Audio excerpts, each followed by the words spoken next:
Hi viewers, welcome to unique update channel అండి.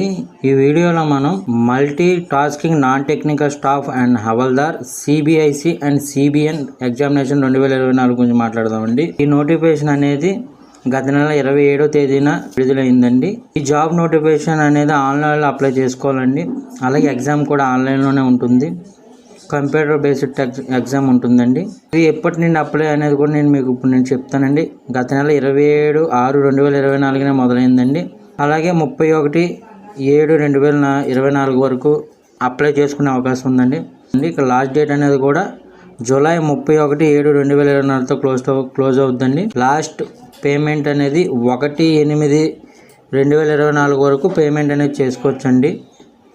ఒకవేళ మీరు అప్లికేషన్ చేస్తున్నప్పుడు పొరపాటున ఎలాంటి కరెక్షన్ కానీ అలాంటి ఇబ్బందులు ఏమైనా ఉంటే 16/8/2024 నుండి 17/8/2024 2 డేస్ అనేది కరెక్షన్ చేసుకోవడానికి ఆప్షన్ కూడా ఇస్తారని చెప్తున్నారండి ఇందులో క్లియర్గా. అలాగే ఇది ఒకే సింగిల్ ఎగ్జామ్ ఉంటుందండి. అది కూడా అక్టోబర్-నవంబర్లో కండక్ట్ చేస్తారండి. అలాగే మీకు ఎస్ఎస్సికి సంబంధించిన ఎలాంటి అప్లికేషన్ ఫిల్ చేస్తున్నప్పుడు ఎలాంటి ఇబ్బందులు ఉన్నా ఈ నెంబర్ కాల్ చేయమని క్లియర్గా నోటిఫికేషన్లో మెన్షన్ చేశారండి. అలాగే వేకెన్సీస్ గురించి మాట్లాడితే 2 రకాల పోస్టులకు సంబంధించిన వేకెన్సీస్ ఉన్నాయండి. మల్టీ టాస్కింగ్ స్టాఫ్ ఎంటీఎస్ అని ఉంది కదండి, 4887. అలాగే హవల్దార్ సిబిఐసి అండ్ సిబిఎన్కి సంబంధించిన 3439 పోస్టులు అండి. మొత్తంగా 8326 పైగా పోస్టులు అండి. మనకి ఇవి నోటిఫికేషన్ రిలీజ్ అయ్యే సమయానికి స్టాఫ్ సెలక్షన్ కమిషన్ వారు చేసిన ఎంక్వైరీ ప్రకారం ఈ ఖాళీలు ఉన్నాయండి. కానీ మనకి ఎగ్జామ్ జరిగి పూర్తయ్యేసరికి ఈ పోస్టులు అనేవి డబుల్ అవ్వచ్చు, త్రిబుల్ అవ్వచ్చు. ఒకవేళ మరీ అంత పెరగకపోయినా కనీసం ఎంతో కొంత పోస్టులు అనేది అప్డేట్ చేస్తారండి ఎస్ఎస్సి వాళ్ళు. మనం ఎప్పుడు చూస్తూనే ఉంటాం ఎస్ఎస్సిలో. అలాగే ఇక్కడ చూడండి, ఎంటీఎస్ పోస్ట్కి అప్లై చేసే వాళ్ళకి ఎలాంటి షరతులు ఉండవండి. ఎలాంటి ఏముంది, ఒకటే ఎగ్జాము, ఒక ఎగ్జామ్ క్వాలిఫై అయితే వాళ్ళు డాక్యుమెంట్ వెరిఫికేషన్కి వెళ్తారండి. డాక్యుమెంట్ వెరిఫికేషన్కి వెళ్తే సరిపోతుందండి, మనకు జాబ్ వస్తుంది. కానీ హవల్దార్కి సంబంధించిన వారికి మాత్రం కొన్ని కేటగిరీ వారికి మాత్రం ఇబ్బంది ఉంటుందండి. ఎందుకంటే దీనికి ఫిజికల్ ఈవెంట్స్ ఉంటాయండి. కావున పీడబ్ల్యూ వాళ్ళు కొద్దిగా చెక్ చేసుకొని అప్లై చేసుకోగలరు. కానీ ఎంటీఎస్కి ఎలాంటి షరతులు ఉండదో దానికి అందరూ అప్లై చేసుకోవచ్చండి, గమనించగలరు. అలాగే ఏజ్ లిమిట్కి వస్తే చూడండి, ఏజ్ లిమిట్ యాజ్ ఆన్ 1/8/2024కి 18 సంవత్సరాలని ఖచ్చితంగా వచ్చి ఉండాలండి. అలాగే ఏ పోస్ట్కి ఎంత ఏజ్ ఉండాలో కూడా నేను ఇప్పుడు మీకు క్లారిటీగా చెప్తాను చూడండి. ఎంటీఎస్కి 18 నుండి 25 సంవత్సరాలు ఏజ్ అనేది ఖచ్చితంగా ఉండాలండి. ఎంటీఎస్కి నేను ఇక్కడ మార్క్ చేస్తున్నాను చూడండి, 18 నుండి 25 సంవత్సరాలు అనేది ఉండాలి ఎంటీఎస్కి. అలాగే దానికి ఏజ్ రిలాక్సేషన్ కూడా ఉంటుందండి. ఆ 25కి ఎస్సీ ఎస్టీ వాళ్ళకి ఒక 5 years కలుపుకోవచ్చండి, 30 years వరకు ఉంటుందండి. ఓబీసీ వాళ్ళకి 3 years కలుపుకోవచ్చండి, 28 years వరకు ఉంటుంది. అలాగే ఇక్కడ మీకు కింద చూస్తున్నారు మొత్తం మార్క్ చేస్తున్నాను చూడండి. అలాగే ఏజ్ రిలాక్సేషన్ ఉంటాయండి. బార్డర్లో 25 బార్డర్ ఉన్న వాళ్ళు ఈ రిలాక్సేషన్ ఉపయోగించుకోవచ్చండి. అలాగే హవల్దార్కి 18 నుండి 27 సంవత్సరాలు ఉంటుందండి రిలాక్సేషన్ అనేది, గమనించగలరు. దీనికి కూడా ఏజ్ రిలాక్సేషన్లు ఉంటాయండి. ఈ 27కి ఎవరైనా బార్డర్లో ఉంటే కింద ఏజ్ రిలాక్సేషన్లు కూడా ఉన్నాయి చూడండి. ఆ ఇయర్స్ కూడా కలుపుకొని వాళ్ళు అప్లై చేసుకోవచ్చండి. మంచి అవకాశం అనేది. అప్లికేషన్ ఫీజు అండి నేను మార్క్ చేస్తున్నాను చూడండి. Fee payable 100 rupees only. అంటే ఈ ఫీజు అనేది ఓబీసీ వాళ్ళకి అన్రిజర్వ్డ్ క్యాండిడేట్స్కి మాత్రమే అండి. అది కూడా మేల్ క్యాండిడేట్స్కి మాత్రమే 100 రూపీస్ పే చేయాల్సి ఉంటుందండి. దీంట్లో రిలాక్సేషన్స్ ఉన్నాయండి. ఉమెన్ క్యాండిడేట్స్కి, ఎస్సీ ఎస్టీ క్యాండిడేట్స్కి మీకు చూడండి మొత్తం అండర్లైన్ చేస్తున్నానండి. అలాగే పీడబ్ల్యూబీడీ వాళ్ళకి, ఎక్స్ సర్వీస్ మ్యాన్కి 100 రూపీస్ అనేది రిలాక్సేషన్ ఉంటుందండి. వీళ్ళకి అప్లికేషన్ ఆన్లైన్ సబ్మిట్ చేస్తే సరిపోద్దండి, అలాంటి పేమెంట్ చేయాల్సిన అవసరం లేదండి. అలాగే ఎగ్జామ్ సెంటర్స్ అనేవి ఎక్కడ ఉంటాయి అనేది కూడా నేను మీకు చెప్తానండి. మీకు ఎగ్జామ్ సెంటర్స్ కూడా నియర్ బై సెంటర్స్లోనే ఉంటుందండి. అవి ఏంటంటే మనది సౌత్ రీజన్లోకి వస్తుందండి, ఆంధ్రప్రదేశ్. ఇక్కడ చూడండి నేను మార్క్ చేస్తున్నాను. చీరాల, గుంటూరు, కాకినాడ, కర్నూలు, నెల్లూరు, రాజమండ్రి, తిరుపతి, విజయనగరం, విజయవాడ, విశాఖపట్నం. ఇది మన ఆంధ్రప్రదేశ్ స్టేట్లో ఉన్న సెంటర్లు అండి. ఒకవేళ తెలంగాణలో కూడా మనకు కావాల్సి ఉన్నాయండి. హైదరాబాదు, కరీంనగర్, వరంగల్. మీరు ఎలాగో ఆన్లైన్ అప్లికేషన్ చేసుకునేటప్పుడు మీ దగ్గరలో ఉన్న 3 సెంటర్లను సెలెక్ట్ చేసుకోమంటారండి. ఏదో ఒక సెంటర్లో మీకు ఎగ్జామినేషన్ అనేది కండక్ట్ చేయడం జరుగుతుంది. మీ దగ్గరలో ఉన్న 3 సెంటర్లను మీరు సెలెక్ట్ చేసుకోగలరు. అలా కింద స్క్రోల్ చేసినట్టయితే స్కీమ్ ఆఫ్ ఎగ్జామినేషన్, దీనికి ఒకే ఒక ఎగ్జామ్ ఉంటుందండి, సింగిల్ ఎగ్జామ్ ఉంటుంది. ఈ ఎగ్జామ్ అనేది 2 సెక్షన్లో ఉంటుందండి. అది నేను మీకు ఏంటని చెప్తాను. అలాగే మీకు ఎస్ఎస్సి ఎగ్జామ్ అనేది హిందీ, ఇంగ్లీష్ అండ్ 13 రీజనల్ లాంగ్వేజ్లో ఉంటుందండి. మళ్ళీ చెప్తున్నానండి, మీకు ఎస్ఎస్సి ఎంటీఎస్ ఎగ్జామ్ అనేది హిందీ, ఇంగ్లీష్ అండ్ 13 రీజనల్ లాంగ్వేజెస్లో ఉంటుందండి. మన తెలుగు కూడా ఉంటుందండి. ఇది నేను ఇక్కడ అండర్లైన్ చేస్తున్నాను చూడండి, తెలుగులో కూడా ఉంటుందండి. ఏం ఇబ్బంది పడద్దు. నేను లాస్ట్ వీడియో చేశాను కండి సీజీఎల్, అందులో సీజీఎల్ ఎగ్జామ్ అనేది ఓన్లీ ఇంగ్లీష్, హిందీలో మాత్రమే ఉంటుందండి. అక్కడ తెలుగు ఉండదండి. ఇక్కడ తెలుగు 13 రకాల లాంగ్వేజెస్ ఉంటుందండి. ఉర్దూలో కండక్ట్ చేస్తారు, కన్నడ వాళ్ళకి కన్నడలో, పంజాబీ వాళ్ళకి పంజాబ్లో చేస్తారండి. అలా మన తెలుగు రాష్ట్రాలకి తెలుగులో కూడా ఉందండి. ఇది చాలా యూస్ఫుల్ అవుతుంది, గమనించగలరు. ఎంటీఎస్ కావాలదారికి తెలుగు లాంగ్వేజ్లో అనేది ఎగ్జామ్ ఉంటుంది. ఎగ్జామ్ కూడా కంప్యూటర్ బేస్డ్ ఉంటుందండి.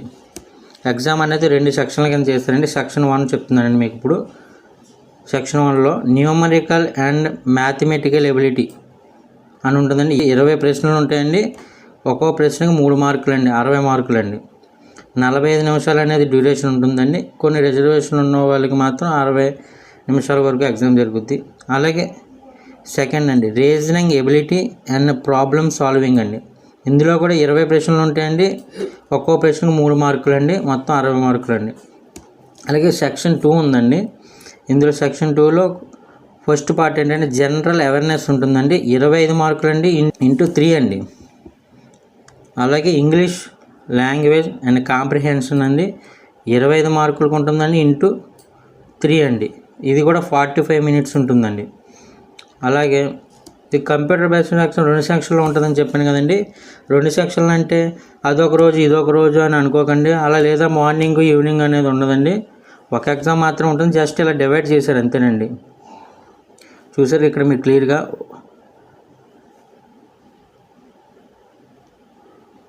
Examination will be mandate, computer based exam will be conduct 2 సెక్షన్స్లో అండి. మీకు ఇక్కడ 2 సెక్షన్లు అనేది ఖచ్చితంగా కండక్ట్ చేస్తానని చెప్తున్నారండి.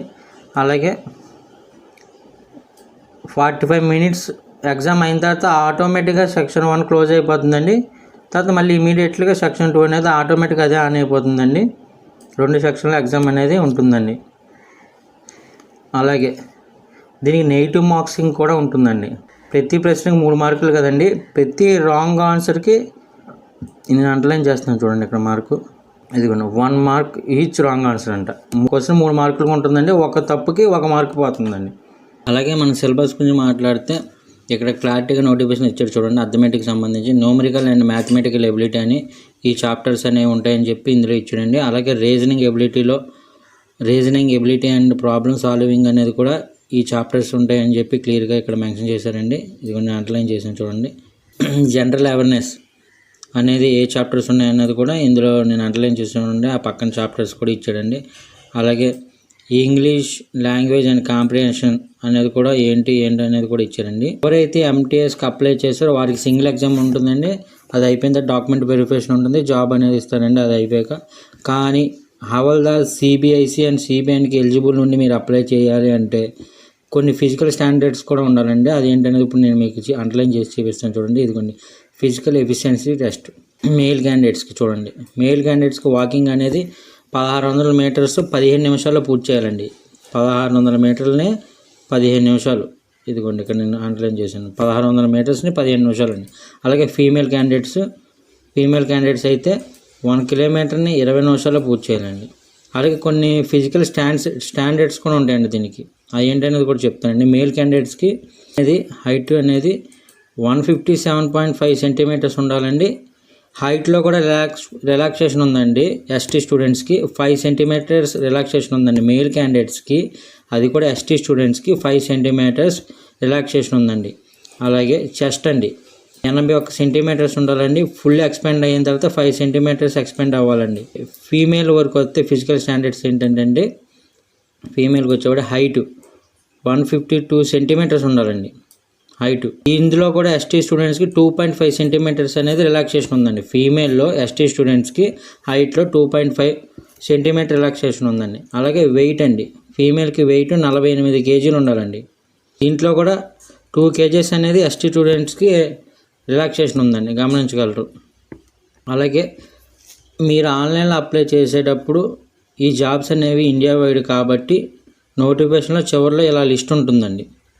ఏ స్టేట్లు ఎన్ని ఉన్నాయి, ఏ పోస్ట్ ఏంటి, పోస్ట్ కోడ్ ఏంటి అనేది ఉంటుందండి. మీరు ఎక్కడ జాబ్ చేయాలనేది ఇంట్రెస్ట్ ఉందంటే అక్కడ మీరు జాబ్ చేసుకోండి. ఉదాహరణకు ఆంధ్రప్రదేశ్ వాళ్ళు ఆంధ్రప్రదేశ్లో జాబ్ చేయాలని ఉంటుందండి. అలాంటి వారు నేను స్క్రోల్ చేస్తున్నాను చూడండి, సెకండ్ ఇదిగోండి. ఆంధ్రప్రదేశ్లో జాబ్ చేయాలన్న వాళ్ళకి హవల్దార్ పోస్టులు అనేవి విశాఖపట్నంలో ఉన్నాయండి. అది కోడ్ వచ్చి 60 అండి. మనం ఆన్లైన్ అప్లికేషన్ అప్లై చేసేటప్పుడు వాడి ప్రిఫరెన్స్ అడిగినప్పుడు ఈ 60 కోడ్ అనేది ఫస్ట్ ప్రిఫరెన్స్గా కొట్టండి. అలాగే ఎంటీఎస్ ఆంధ్రప్రదేశ్లో స్టేట్లో ఎంటీఎస్ కూడా ఉన్నాయండి. అది 61. ఆంధ్రప్రదేశ్లో ఎక్కడైనా వేయచ్చు. అది 61 రెండో ప్రిఫరెన్స్ పెట్టండి. అలాగే తెలుగు రాష్ట్రాల్లో కావాలంటే హైదరాబాద్, ఇదిగోండి హవల్దార్ హైదరాబాద్ అని ఉంది, అది కోడ్ 58 అండి. అది మీరు థర్డ్ ప్రిఫరెన్స్గా పెట్టండి. అలాగే తెలంగాణ, తెలుగు రాష్ట్రం కాబట్టి తెలంగాణలో ఎక్కడైనా ఇదిగోండి ఇక్కడ కూడా ఉంది చూడండి, ఎంటీఎస్ తెలంగాణ స్టేట్ 63 4వ ప్రిఫరెన్స్ పెట్టండి. అంతలేం చేస్తున్నాను చూడండి, తెలంగాణ ఎంటీఎస్ తెలంగాణ స్టేట్ 63 4వ పెట్టండి. అలాగే మీకు నచ్చినవి అన్నీ మొత్తం 11 నెంబర్ సీరియల్ నుండి 72 వరకు ఉంటుందండి కోడ్స్ అనేది. అది మీరు మీ ప్రిఫరెన్స్ బట్టి మీకు ఏ స్టేట్ కావాలి, ఆ స్టేట్ తర్వాత ఏ స్టేట్ ఇంట్రెస్ట్, అలా మొత్తం అన్నీ ఆ బాక్స్లో నింపాల్సి వస్తుందండి కోడ్. ఈ నోటిఫికేషన్కి ఎలాగ అప్లై చేయాలనేది ప్రాసెస్ నోటిఫికేషన్లో కింద క్లియర్గా ఇచ్చాడండి. అలాగే మీకు నోటిఫికేషన్ కావాలి అనుకుంటే మన డిస్క్రిప్షన్లో నోటిఫికేషన్ సంబంధించిన PDF లింక్ ఉంటుందండి. ఒకసారి వెళ్ళి డౌన్లోడ్ చేసుకొని చెక్ చేసుకోండి. దయచేసి జాబ్కి ఇంకా అప్లై చేయని వాళ్ళు ఎవరైనా ఉంటే దయచేసి అప్లై చేయండి, సమయం ఎంతో లేదు. అలాగే ఇంకా ప్రిపరేషన్ మొదలు పెట్టిన వాళ్ళు ఇప్పటి నేను ప్రిపరేషన్ పెట్టండి, ఖచ్చితంగా జాబ్ రావడానికి ఎక్కువ అవకాశం ఉంటుంది. థ్యాంక్ యూ అండి. ఇంకా మరిన్ని అప్డేట్స్ పొందడానికి మన ఛానల్కి subscribe and like and share, పక్కనే ఉన్న బెల్ ఐకాన్ని క్లిక్ చేసుకోగలరు.